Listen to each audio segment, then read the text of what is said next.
एक बात तो माननी पड़ेगी, बीजेपी में जो कोई भी स्ट्रैटेजी बनाता है उसका दिमाग काफी तेज चलता है।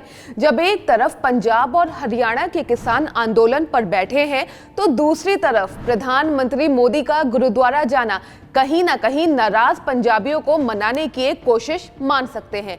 वहीं अब 2021 बंगाल चुनाव को देखते हुए पश्चिम बंगाल के करीब 70 लाख किसानों तक पहुंचने के लिए बीजेपी लेकर आई है एक मुट्ठी चावल कार्यक्रम। क्या है ये स्ट्रैटेजी, इसी पर बात करेंगे आज के इस वीडियो में।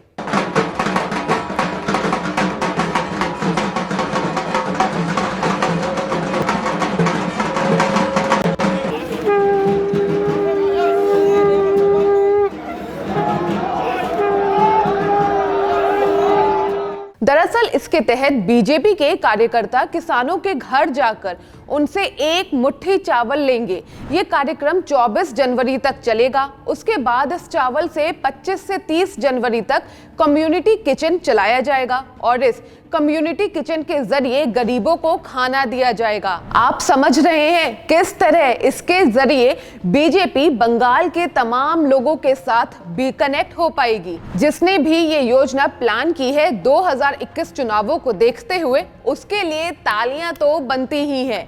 ये कार्यक्रम 23 जिलों के 48,000 गांवों तक चलाया जाएगा और एज ए रिजल्ट बीजेपी जुड़ेगी करीब 78 लाख किसानों से, जो कि शायद वक्त आने पर वोटों में बदल जाएं।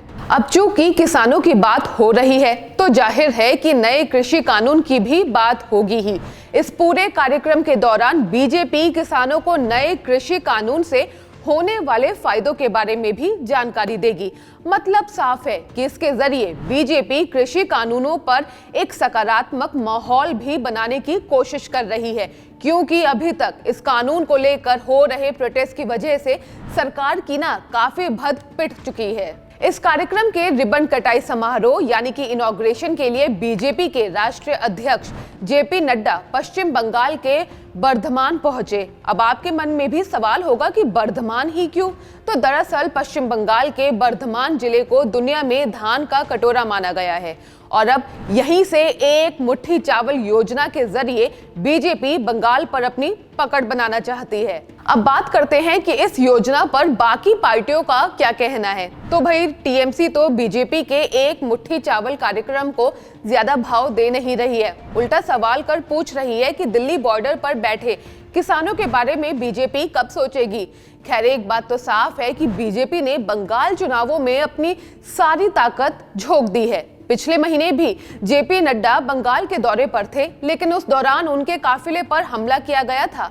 अब चुनावों के बाद ही पता चलेगा कि ये सब कितना कारगर साबित होता है। बाकी देश और दुनिया की तमाम खबरों के लिए आप देखते रहिए अनकट।